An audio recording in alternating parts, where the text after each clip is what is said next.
இப்போ நாங்கள் உட்காந்து பேசிட்டு இருந்தப்போ என்ன இது சம்மந்தம் இல்லாமல் பேசுகிறாங்க, தலைவலின்னு சொல்கிறாங்க.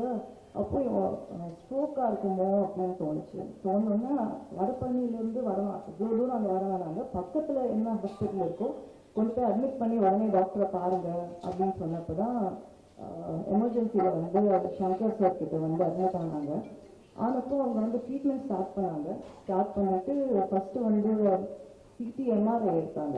எடுத்துட்டு இந்த மாதிரி கிளாத் இருக்கு அப்படின்னாங்க. ஸோ இமீடியட்டாக ட்ரீட்மெண்ட் ஸ்டார்ட் பண்ணிட்டாங்க. ஸ்டார்ட் பண்ணிட்டு அவங்களோட ஓன் ஹஸ்பண்டே அவங்களுக்கு அடையாளம் தெரியல, அவங்க பசங்களை அடையாளம் தெரியல, எதுவுமே பேச முடியல. ஒரு மாதிரி ரொம்ப பயமாக இருந்தது அவங்களோட நிலைமையை பார்த்தப்போ. அப்போ ட்ரீட்மெண்ட் ஸ்டார்ட் பண்ணதுக்கப்புறம் 24 ஹவர்ஸில் வந்து சிடி ஆன்ஜியோ பண்ணாங்க. பண்ணிட்டு இந்த மாதிரி ஹெமரேஜ் இருக்கு அண்ட் கிளாத்தும் ஒரு சேம் டைம்ல ரெண்டுமே இருக்கு. ஸோ கொஞ்சம் சேலஞ்சிங்காக இருக்கு அப்படின்னு சொன்னாங்க. பட் ட்ரீட்மெண்ட் பண்ணிட்டே இருக்கலாம் மேம், பண்ணும்போது நமக்கு என்ன நடக்குது அப்படின்றது நமக்கு தெரிய வரும். பட் கரெக்டான டைமை கூட்டிட்டு வந்ததுனால நாங்கள் ட்ரீட்மெண்ட் இமீடியட்டாக ஸ்டார்ட் பண்ண முடிஞ்சது அப்படின்னாங்க. ஒரு 10 days அந்த மாதிரி வந்து ட்ரீட்மெண்ட் போச்சு. அதுக்கப்புறம் திருப்பி செக் பண்ணி பார்த்தப்போ இந்த மாதிரி கிளாத் வந்து கரைஞ்சிருக்கு, அவங்களுக்கு இம்ப்ரூவ்மெண்ட் இருக்கு எல்லாம் சொன்னாங்க. பட் எமர்ஜென்சிலேருந்து வார்டுக்கு ஷிஃப்ட் பண்ணிட்டாங்க.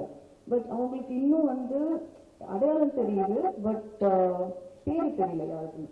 ஸோ அப்படி இருக்கும்போது இன்னும் என்ன டாக்டர் இப்படி தான் இருக்குமா அப்படின்னு கேட்டப்போ சம்டைம்ஸ் 1 மாதம் ஆகலாம் மேம், சம்டைம்ஸ் 2 மாதம் ஆகலாம், ஆனால் இம்ப்ரூவ்மெண்ட் இருக்கிறதுனால நம்ம ட்ரீட்மெண்ட் கொடுத்துக்கிட்டே இருக்கலாம் அப்படின்னாங்க.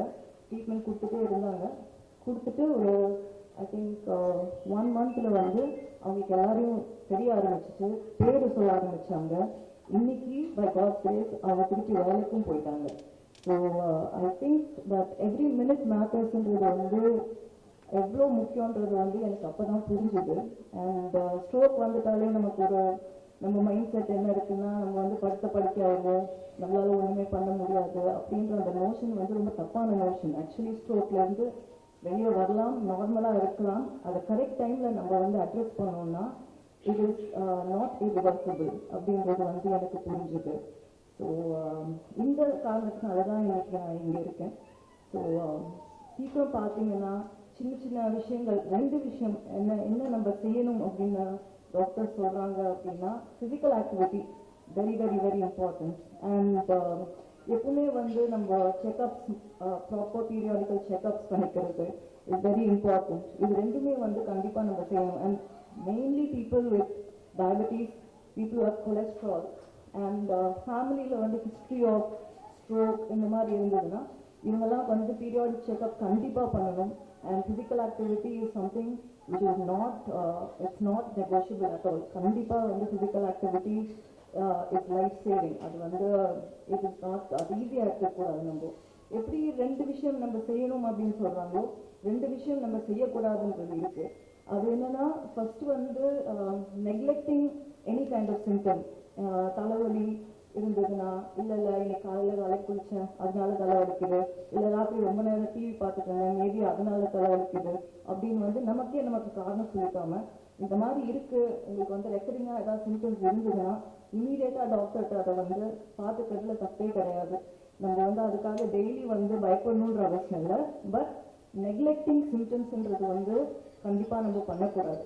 செகண்ட் திங் நம்ம என்ன பண்ணக்கூடாது அப்படின்னா, செல்ஃப் மெடிக்கேட்டிங் தான் வந்து இருக்கிறதுலே மோஸ்ட் டேஞ்சரஸ்.